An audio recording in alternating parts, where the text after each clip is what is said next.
কি নরকীয় পরিস্থিতি দেখো। তিলোত্তমার বিচার পেল না, এখনও বিচার আদৌ পাবে কি না সত্যি জানা নেই। একটি ছেলে, সেই সঞ্জয় সেই প্রথম দিন ধরা পড়েছে এবং প্রথম দিনই সব, যেমন সঞ্জয়কে বোরে করেই ছাড়া হয়েছিল।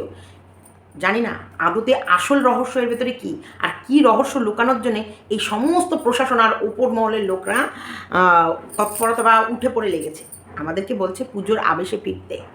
সত্যি ফিরতে পারবো আমরা? সত্যি মন থেকে বলো তো, পুজো পুজো মনোভাব তোমাদের ভেতরে আছে বা ভেতরে আনন্দ আসছে?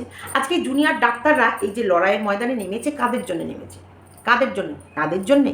সত্যি কি তাদের জন্যে? না, লড়াইটা আমাদের সাধারণ মানুষদের জন্য।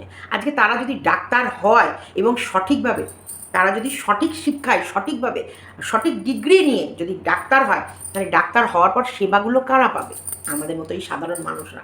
তোমরা যে যেখানে বসবাস করছো, সেখানকার সেই রাজ্যে বা সেই জেলা বা সেই এরিয়ার হসপিটাল ডাক্তার কাঠামো কেমন আছে? সত্যি তোমরা ট্রিটমেন্ট পাও সেখানে? সত্যি সেখানে সুব্যবস্থা আছে তোমাদের? যে এখনই তোমার বাড়ির পেশেন্টের একটা ক্রিটিক্যাল কন্ডিশন হলে বা ক্রিটিক্যাল ব্যবস্থা হলে তোমার কাছেও নিকটবর্তী যে স্বাস্থ্যকেন্দ্রে তুমি তোমার পেশেন্টটাকে ভর্তি করবে, সেখানে সঠিক ডাক্তার আছে, সঠিক পরিকাঠামো আছে, যেখানটা তোমার সেই রাতের মতো তোমার পেশেন্টটা সঠিকভাবে চিকিৎসা পাবে? আছে? আমি যে রাজ্যে বাস করছি, রাজ্যে বলছি, আমি যে জেলায় বাস করছি, নদিয়া জেলা, তাই নদিয়া জেলার আমার খুব নিকটবর্তী হসপিটাল যেটা হচ্ছে সদর, কৃষ্ণনগরের সদর হসপিটাল, যেখানটায় আশেপাশে যত গ্রাম আছে সব মানুষরা এই ছুটে দৌড়ে আসে এই নদিয়া জেলার আমাদের কৃষ্ণনগরের সদর হসপিটালে। একদম ভালো ব্যবস্থা নেই, কোনো ভালো নার্স নেই যে নার্সরা ভেন খুঁজে ঠিক করে একটা সেলাইন লাগাবে, কোনো ভালো মেডিসিন নেই, ঠিক করে সেলাইন নেই, ঠিক বেডের ব্যবস্থা নেই। সত্যি বলছি, বিশ্বাস করো, আগে খুব ভালো স্বাস্থ্যকেন্দ্রগুলো, আগে খুব ভালো চিকিৎসা হতো। একটা সময় আমরা বলতাম যে না, সত্যিকারের আগে এখন হসপিটালে গেলে ট্রিটমেন্ট পায় মানুষ। সত্যি বলছি, 2 বছর আগেও 2-3 বছর আগেও ট্রিটমেন্ট পেত, কিন্তু এখন একদম ভালো না। 2-3 বছর আগেকার কথা বলছি, 2-3 বছর আগে হসপিটালে গেলে ট্রিটমেন্ট পেত এবং সুস্থ হয়ে পেশেন্ট বাড়ি ফিরত। এখন কিন্তু আর সেই ব্যবস্থা নেই। এখন নোংরা থেকে নোংরা, নরক থেকে নরক হয়ে গেছে।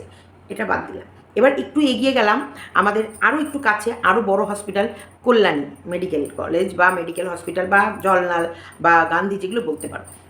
আরও নরক, নরক একদম, মানে মনে হবে কি ওখানে যমরাজ দাঁড়িয়ে আছে, তুই আয় পেশেন্ট ভর্তি করে যা, এক্ষুনি ওর প্রাণটা নিয়ে পালিয়ে যাব।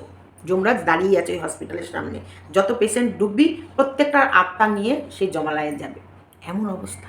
তাই আমাদের এই স্বাস্থ্য ব্যবস্থা এত খারাপ, এত খারাপ, এত খারাপ, তোমাদের বলে বোঝাতে পারবো না। সব জায়গায় কী করেছে খারাপ? রক্ষক যদি ভক্ষক হয়ে যায়, তাহলে সত্যি কি সিস্টেম ভালো থাকে? এবার দেখো, সে বলছে আমাদের পুজোর আবেশে, তার মানে তিনি আমাদেরকে আনন্দে বিগলিত করে রাখতে চায়, সব সময় মজা আনন্দ।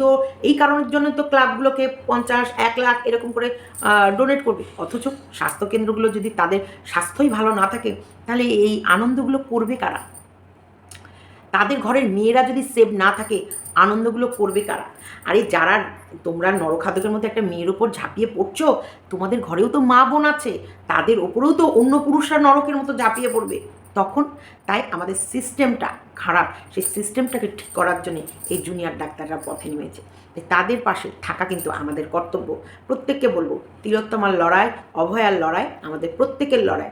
এই প্রত্যেকের লড়াইয়ে এই যে সৈনিকরা যারা ময়দানে নেমেছে, তাদেরকে ভালো রাখার দায়িত্ব আমাদের সাধারণ মানুষের। ওদের পাশে থাকো, ওদের কি লাগছে না লাগছে সেই দিকে একটু খেয়াল রাখো। তো এই ভিডিওটা দেখো, আমার ভালো লাগার সাথে, আমার মতের সাথে তোমাদের যদি মত মেলে, অবশ্যই একটা লাইক করো এতেই।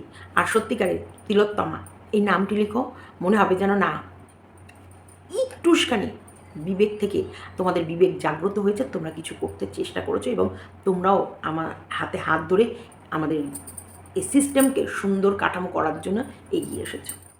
গুড মর্নিং, থটস অফ জাস্টিমাতে সবাইকে স্বাগতম। এই ভিডিওটা ভীষণ একটি জরুরি বার্তার মতন করে তোমরা নাও এবং এই ভিডিওটা যতটা পারো প্রত্যেকের মধ্যে ছড়িয়ে দাও এবং যাদের যাদের চ্যানেল আছে, যারা বলতে ইচ্ছুক, তারাও তাদের চ্যানেলের মাধ্যমে প্রত্যেকটা মানুষের কাছে এই খবরটা ছড়িয়ে দাও। দেখো, অবশ্যই আমাদের জীবনযাত্রার লড়াই তো সারা জীবন চলবে, কিন্তু আমাদের ভবিষ্যৎ, অদূর ভবিষ্যৎটা যদি আমাদের ভীষণ বিপজ্জনক অবস্থায় থাকে, তখন কিন্তু প্রত্যেকটা মানুষকে আমাদের লড়াইয়ের ময়দানে নামতে হবে।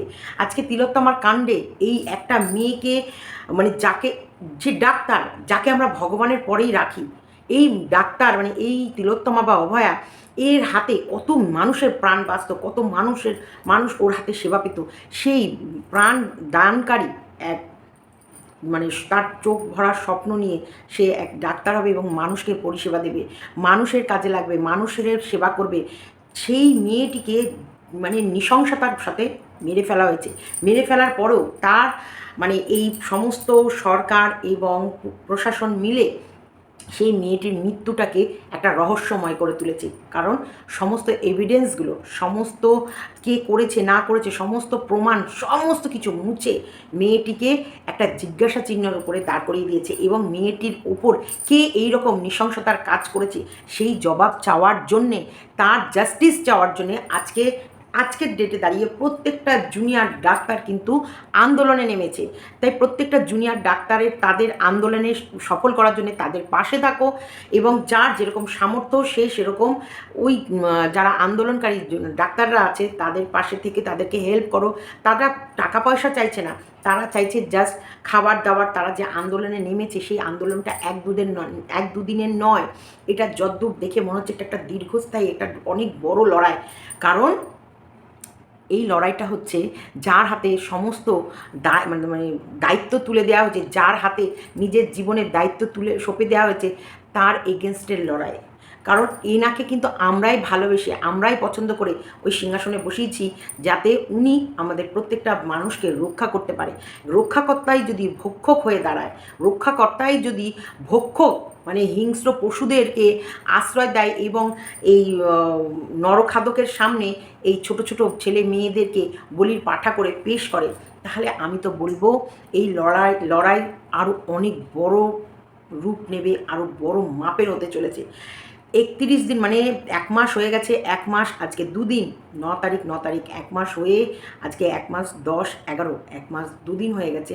তবুও কিন্তু সেই একটাই সঞ্জয়, সেই সঞ্জয় রায়কে ছাড়া আর এখনও সেইভাবে রাডারে তিলোত্তমা কাণ্ডে আসেনি। বাদবাকি এসছে অন্যান্য বিষয় এসছে, যেমন হচ্ছে অর্থ দুর্নীতি কাণ্ডে তোমার হচ্ছে যে সন্দীপ ঘোষকে পাকড়াও করা হয়েছিল টাকা পয়সা দুর্নীতি কাণ্ডে। কারণ ও ওই আরজি করে হসপিটালের ভেতরে নানান রকম দুষ্কৃতি কাজ করতে এবং নানান রকম 2 নম্বরই বিজনেস শুরু করেছে, সেই সব কেলেঙ্কারিতে তাকে ধরা হয়েছিল। কখনোই তিলোত্তমার যে ওর ওপরে যে রেপ হয়েছে এবং ওকে যে নৃশংসতার সাথে মেরে ফেলা হয়েছে তার ভিত্তিতে ওকে অ্যারেস্ট করা হয়নি। ওকে অ্যারেস্ট করা হয়েছে যে আরজি করে যে ওকেও যে একটা দায়িত্ব পালন করতে দেওয়া হয়েছে, সেখানে ও লক্ষ লক্ষ কোটি কোটি টাকার হেরাফেরি করেছে সেই এগেনস্টে। তাহলে তিলোত্তমা কাণ্ডে কে গ্রেপ্তার হলো? ওই একজন, ওই সঞ্জয় রায়। প্রথম দিনও যে আজ অবধি সেই রয়েছে। কারণ মেয়েটির ওপরে অত্যাচার কিন্তু করেছে অনেকগুলো মানুষ মিলে, যেটা আমরা কিন্তু প্রমাণ পেয়েছি ওর পোস্টমর্টম রিপোর্টে। কিন্তু এখানটায় এভিডেন্সগুলো এমনভাবে মুছে ফেলা হয়েছে, মুছতে সাহায্য করেছে কে? আমাদের প্রশাসন। আর এই যে এই মেয়েটিকে রাতারাতি পুড়িয়ে যাতে সমস্ত এভিডেন্সগুলো মুছে যায়, মেয়েটি যাতে কোনো মতে বিচার না পায়, আর আসল ক্রিমিনালকে বা আসল দুষ্কৃতীকে, আসল এই হত্যাকাণ্ডের এই যে হত্যা করেছে সে কে, সেটা যাতে ধরা না পড়ে, সেই কারণে সমস্ত দিক থেকে সমস্ত প্রমাণ লোপাট করে দিয়েছে সিবিআই। তার ভেতরেও চেষ্টা করে যাচ্ছে, কিন্তু কতটা সফল হবে সেই নিয়ে সন্দেহ আছে। কারণ গোড়াতেই গণ্ডগোল, প্রশাসন ঠিক করে ওদের হাতে কোনো প্রমাণ দিচ্ছে না, প্রশাসন ঠিক করে ওদের কাছে সমস্ত সত্য তথ্যটা তুলে ধরছে না। তার আবার এই প্রশাসনকে বাঁচানোর জন্য আমাদের ওপর মহলের লোকরা এদেরকে সাপোর্ট করছে।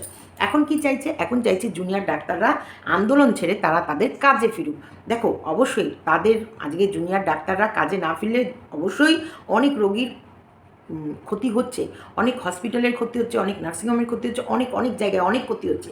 কিন্তু তারা যে প্রাণদান করবে বা যে পরিষেবা দেওয়ার জন্য তারা যে শপথ নিয়েছিল যে আমরা যে কোনো প্রকারে যে কোনো ব্যাপারে যে কোনো পরিস্থিতিতে আমরা প্রত্যেকটা মানুষের সেবা কাজে লাগবো, তাদের যদি নিরাপত্তা না থাকে তাহলে তারা সেবা দেবে তো দেবে কিভাবে দেবে? সেই নিরাপত্তার লড়াই আজকে ময়দানে নেমেছে। তো জুনিয়র ডাক্তারদেরকে যেভাবেই প্রেশারাইজ করুক যেভাবেই বলুক, কিন্তু তারা তাদের প্রতিজ্ঞা থেকে অনড়। তাদের প্রতিজ্ঞা কিন্তু তাদের লাভের জন্য নয়, তাদের লাভের থেকেও বড় লাভ কিন্তু আমাদের জন্যে, আমাদের সাধারণ মানুষের জন্যে। তোমরা একটু ভেবে দেখো, এই এনারা সেবা করলে তবে কিন্তু সাধারণ মানুষ বাঁচবে। আজকে পুরো স্বাস্থ্যের পরিকাঠামো ভেঙে গেছে, চারিদিকে হসপিটালগুলো নরক হয়ে পড়ে রয়েছে। তা তারা যে দাবিগুলো করছে তাদের দাবিগুলো কোথাও একটুও ভুল নয়, তাদের দাবিগুলো মানা আমার মনে হয় আমাদের সরকারের উচিত। তো সেই আন্দোলনেই নেমেছে আমাদের জুনিয়র ডাক্তাররা যে আন্দোলন করছে তার জন্য তাদের পাশেও কিন্তু সাধারণ মানুষের থাকার দরকার। প্রচুর মানুষ আছে, দেখছি তো খবরগুলোয় প্রচুর মানুষ আছে, তবুও আরও মানুষ, আরও তোমাদের এই এক একটা আওয়াজ কিন্তু অনেক বড় শব্দ হয়ে যাবে, একটা বলে না বিন্দু বিন্দুতে সিন্ধু হবে। তাই যে যেরকম পারো, যে যেভাবে পারো ওই জুনিয়র ডাক্তারদের পাশে থাকো। ওদের খাবার দাবারের যেরকম ব্যবস্থা, জল, খাবার, চকলেট, বিস্কুট, চা, দুপুরের খাবার, রাতের খাবার, প্লিজ তোমরা প্রত্যেককে হাত জোর করে রিকোয়েস্ট করছি যে যেরকম পারো সে সেরকমভাবে হেল্প করো। আজকে এই স্বাস্থ্য দপ্তরই কিন্তু আমাদের সুস্বাস্থ্যের জন্যে তৈরি করা হয়েছে। এই ডাক্তারদের যদি এই নরকীয়ভাবে মেরে ফেলা হয়, এই ডাক্তারদের ভেতরে যদি ঘাপলা করা হয়, পয়সা দিলে পাস করবে, পয়সা না দিলে ফেল করবে, পয়সা দিলে নাম্বার পাবে, পয়সা না দিলে নাম্বার পাবে না। আর এই যে দেখে দেখে পরীক্ষা দেয়া, যারা মেধা তালিকায় আছে তাদেরকে পিছিয়ে দেয়া, আর যারা মাথায় কোনো ব্রেন নেই তাদেরকে দেখে দেখে পরীক্ষা দিয়ে তাদের মার্কস এগিয়ে দেয়া, এইগুলো কিন্তু একটা বিশাল বিশাল বিশাল বড় অরাজনৈতিক কাজ হচ্ছে, যেটার বিরুদ্ধে লড়াই সবাই নেমেছে ময়দানে। তাই সেই লড়াইকে সফল করার জন্য আমাদেরকেও তাদের পাশে থাকতে হবে। প্রত্যেককে বলছি তোমরা যে যেভাবে পারো, যে যেখানে আছো সে সেখান থেকে ওদেরকে হেল্প করো, প্লিজ ওদেরকে হেল্প করো, ওদের কোনো কষ্ট না হয়। প্রত্যেকটা রিপোর্টের চ্যানেলে রিপোর্টিং করছে, আমরা সবই দেখতে পাচ্ছি। নিশ্চয়ই ওদের পাশে বড় বড় মানুষরা অবশ্যই থাকবে, ওদের কোনো কষ্ট হবে না। কিন্তু ওদের লড়াইটা আমাদের মতো সাধারণ মানুষদের লড়াই, যাদের ক্ষমতা নেই লাখ লাখ টাকা খরচ করে বাইরে গিয়ে ট্রিটমেন্ট করার, তারা কিন্তু এই আমাদের লোকাল হসপিটাল, লোকাল জায়গাগুলোতেই ট্রিটমেন্ট পাওয়ার জন্যে প্রাথমিকভাবে দৌড়াবে। এই নয় আমাদের সবসময় ক্ষমতা আছে যে সব, কিন্তু স্বাস্থ্য ব্যবস্থাটা এমন অবস্থা হয়ে গেছে যে এখন আমরা যে জেলায় রয়েছি, আমরা যেখানে রয়েছি সেখানকার স্বাস্থ্যকেন্দ্রগুলো একদম একদম ভেঙে গেছে, একদম নষ্ট হয়ে গেছে। না ভালো ডাক্তার আছে, না ভালো মেডিসিন আছে, না পরিষেবা দেওয়ার মতন কোনো মানুষ আছে। সমস্ত আমাদের নদিয়া জেলাতে, আমাদের কৃষ্ণনগরও যে হচ্ছে সদর হসপিটালেরও অবস্থাও বেহাল বেহাল। ওখানে পেশেন্ট নিয়ে গেলে মেরে ফেলা ছাড়া আর কিছুই না। তার জন্য প্রত্যেকটা মানুষ ছুটছে বাইরে যাব, বাইরে গিয়ে ট্রিটমেন্ট করে আসবো। কেন আমাদের রাজ্যে তাহলে এই যে পড়াশোনা করে এত ডাক্তার তৈরি হচ্ছে, তার সেগুলো কোথায় যাচ্ছে? সেগুলো কেন নেই? সেগুলো কেন এরকমভাবে? তাদেরকে যারা সঠিক শিক্ষা, অ্যাকচুয়ালি যারা সঠিক শিক্ষা পেয়ে ডাক্তার হওয়ার যোগ্য, তাদেরকে কেন দেয়া হচ্ছে না? যা পয়সা দিলেই ডাক্তারি পেতে পারবে, আর পয়সা দিলেই ডাক্তারি পড়বে, পয়সা দিলেই ডাক্তারি ভালো রেজাল্ট পাবে, পয়সা দিলেই মেডেল পাবে, পয়সা দিলেই এটা হবে, এইগুলো বন্ধ করতে হবে। তো এই জুনিয়র ডাক্তাররা যে লড়াইয়ে নেমেছে সেটা কিন্তু আমাদের জন্যে, আমাদের সাধারণ মানুষের জন্য। আমি যেটুকু বুঝছি, আমি রাজনৈতিক বুঝি না, আমি এই দল ঠল এগুলো বুঝি না, কিন্তু আমি যেটুকু বুঝেছি যে এই জুনিয়র ডাক্তাররা যে আন্দোলনে নেমেছে, যে সাধারণ মানুষ যে আন্দোলনে নেমেছে, এটা কোথাও না কোথাও আমাদের সুরক্ষার জন্যে, আমরা সঠিক ট্রিটমেন্ট পাই, আমরা স্বাধীনভাবে বাঁচতে পারি, আমাদের ঘরের মেয়ে বউরা স্বাধীনভাবে পথ চলতে পারে। এই কারণে আজকে তারা ডাক্তার, দেখো ডাক্তার আমাদের কাছে একটা ডাক্তারি, একটা মেয়ে বা ছেলে যেই বলো পড়তে যাচ্ছে মানে সেই রকম পরিমাণেই কিন্তু তার পিছনে তার মা বাবা লেবার দিচ্ছে ছোট্ট থেকে, তারপরে খরচও দিচ্ছে, শুধু লেবার দৈহিক পরিশ্রম মেন্টাল পরিশ্রম না, টাকাও গাদা গাদার দিচ্ছে। তারপর তারা সুরক্ষা যদি না পায়, তাদের লাইফ যদি সুরক্ষিত না থাকে, আমরা কে? কোথাকার কোন ছাড়? তাই প্রত্যেকটা সময় বলবো এই লড়াইগুলো সফল করার জন্য প্রত্যেকটা মানুষের তাদের পাশে থাকার দরকার। তাদের যা যা প্রয়োজন সেগুলো অবশ্যই প্রত্যেকে যে যেভাবে পারো সে সেভাবে দাও, সেভাবে তার পাশে থাকো। কারণ আমাদের তিলোত্তমার বিচার চাই, আমাদের অভয়ার বিচার চাই, আর আমাদের বিচার চাই আমাদের সুরক্ষা কিভাবে পাবো, সুরক্ষা কিভাবে হবে। আজকে অ্যাক্সিডেন্টে একটা ছেলে মারা গেছে, সেটাও দেখেছি, সেটা আরজি করে ভর্তি হওয়ার পর নাকি ট্রিটমেন্ট পায়নি, সেটাও আমরা কিন্তু ভালোভাবে দেখতে পাচ্ছি। ছেলেটার এসেছিল ক্রিটিক্যাল কন্ডিশন এবং ছেলেটাকে ভর্তি করার কথা ছিল অন্য হসপিটালে, সে নিয়ে গেছে আরজি করে, এবং তারপরেও তার সমস্ত ট্রিটমেন্ট, বেসিক ট্রিটমেন্ট যেটা হসপিটালে যাওয়ার সাথে সাথে যেগুলো পাওয়ার দরকার সেগুলোও পেয়েছে। কিন্তু ওই যে এখন যে কোনো একটা মৃত্যুকে নিয়ে রাজনীতি করা, আরে এরকম লাখ লাখ মেয়েরা মারা গেছে, লাখ লাখ ছেলেরা মারা গেছে, প্রত্যেকটা স্কুলে স্টুডেন্টরা মারা গেছে। আজকে ইঞ্জিনিয়ারিং পড়তে গিয়ে একটা ছেলে মারা গেল, আজকে মেডিকেল পড়তে গিয়ে ওই হসপিটালেও বিগত 5-6টা মৃত্যু এমনি এমনি রহস্যজনকভাবে হয়ে গেছে, সেগুলো সুসাইড বলে চালিয়ে দিয়েছে। যারা প্রাণ দেবে তাদেরকে যদি মেরে ফেলো তাহলে ট্রিটমেন্টটা দেবে কারা? সেই আন্দোলনেই তো নেমেছে। আজকে প্রেশারাইজ করে কেন তাদেরকে কাজে ফেরানোর ব্যবস্থা করা হচ্ছে, কেন তাদের উপরে চাপ সৃষ্টি করা হচ্ছে? কারণ বুঝতে পারছে আজকে আমাদের যার প্রত্যেকটা মেয়ের জন্য বুক কাঁদা উচিত, কন্যাশ্রী, যুবশ্রী, লক্ষ্মীর ভাণ্ডার। দেখো লক্ষ্মীর ভাণ্ডার কথা উঠলে যে লক্ষ্মীর ভাণ্ডার বন্ধ করে দিক, ওনাদের সিস্টেম থেকে বন্ধ করে দিক, লক্ষ্মীর ভাণ্ডার কাউকে দিতে হবে না, কিন্তু এই লক্ষ্মীদের প্রাণটা বাঁচানোর ব্যবস্থা করুক। যেসব লক্ষ্মীদের খেয়ে নিচ্ছে, ছিনিয়ে বিনিয়ে তাদের নরখাদকরা খেয়ে নিচ্ছে, সেই সুরক্ষাটা দেওয়ার ব্যবস্থা করুক। ভাণ্ডারের দরকার নেই। শিক্ষার কাঠামোটা ঠিক করে করুক। এখন তো আর কোভিড নেই, শিক্ষার সেই কোভিডের টাইম থেকে শিক্ষার ব্যবস্থা এমনভাবে ভেঙে গেছে, বললে বোঝানো যাবে না শিক্ষার অবস্থা কতটা খারাপ। শিক্ষার অবস্থা খারাপ, চাকরির অবস্থা খারাপ, মেডিকেলের অবস্থা খারাপ, প্রশাসনিকের অবস্থা খারাপ, তাহলে কোন অবস্থাটা ভালো আছে? তাহলে সেইগুলো সমস্ত সিস্টেমে আনতে গেলে সত্যিই একটা বড়সড় আন্দোলনের দরকার। আর এই আন্দোলনটা যারা করছে তাদের পাশে প্রত্যেকটা মানুষের থাকার দরকার, সবার। দেখো আমিও ভীষণ কিন্তু আন্দোলনকারী একটা মন আমার, আমিও অনেক লড়াই করতে চাই। আমি ঘরে বসে থাকার মানুষ না। আমার সবসময় মনে হয় প্রত্যেকটা যুদ্ধে, প্রত্যেকটা কিছু যদি আমি সমাজের জন্য এতটুকু একটা ভালো কিছু করে যেতে পারি, তাহলে মনে হয় আমি যে মানুষ হিসেবে জন্মেছি তার একটু কিছু যদি করে যেতে পারি, নিজেকে ভাববো হ্যাঁ মানুষ হিসেবে জন্ম নিয়ে এই যে মান আর হুঁশ, যে মানব জন্মটা নিয়ে কিছু না কিছু করতে পারলাম, 10 জনের কিছু না কিছু কাজে লাগলাম। আমি খুবই ভালোবাসি, বিশ্বাস করো। তাই প্রত্যেককে বলবো হেল্প করো তাদেরকে, যার যেরকম ক্ষমতা, যার যেরকম সামর্থ্য আছে, তারা প্লিজ ও কাছাকাছি থাকলে মেডিকেল কলেজের যে স্টুডেন্টরা যারা আন্দোলনে নেমেছে, শিক্ষা ভবনে মানে স্বাস্থ্য দপ্তরের কাছে যেখানটায় সব আন্দোলনকারীরা আছে, তাদের প্লিজ প্লিজ প্লিজ একটু খাবার দাবারের ব্যবস্থা করো। সবাই করছে, তোমরাও করো, যে যেরকম পারো সে সেরকমভাবে এগিয়ে যাও, তোমাদেরও ভালো লাগবে। দেখো আমি যেমন ভিডিওটা করে আমার মনের দিক থেকে একটা আলাদা শান্তি, আলাদা স্যাটিসফাই আসছে যে না, আমার আওয়াজ যদি একজনের কাছেও যায়, আর সেই একজনাও যদি কেউ ওদের গিয়ে হেল্প করে বা একটাও চকলেট একটা ডাক্তারের হাতেও দেয়, মনে হবে আমার ভিডিওটা করা সার্থক হলো। সেই কারণে বলছি প্রত্যেকে আর হার মানবে না, আমরাও হার মানবো না। আমরা আমাদের চ্যানেলের মাধ্যমে আওয়াজ তুলবো। অবশ্যই আমাদের হাতেও কিন্তু একটা বড় যন্ত্র আছে যেটার দ্বারা আমরা আওয়াজ তুলতে পারি। প্রত্যেকে আওয়াজ তুলবো। আমাদের জাস্টিস চাই, আমাদের তিলোত্তমার জাস্টিস চাই, আমাদের জাস্টিস চাই, আমাদের ঘরের ছেলে মেয়ে বউদের প্রত্যেকের জাস্টিস চাই। কেন আমরা কেন স্বাধীন ভারতে, স্বাধীন রাজ্যে বাস করতে গিয়ে এইরকম পরাধীনতার শিকার হব? কেন আজকে কেন তিলোত্তমার সঠিক বিচার হাইকোর্ট থেকে আসলো না? কেন? অনেক অধীর আগ্রহে তাকিয়েছিল। এটা তোমাদের মনে হয় শেষ পর্যন্ত বিচার পাবে? তোমাদের মনে হয়? এখানটায় সব গায়েব করে দিয়েছে। কে গায়েব করেছে? প্রশাসনের লোকরা। কারা গায়েব করতে সাহায্য করেছে? এই নেতামন্ত্রীরা।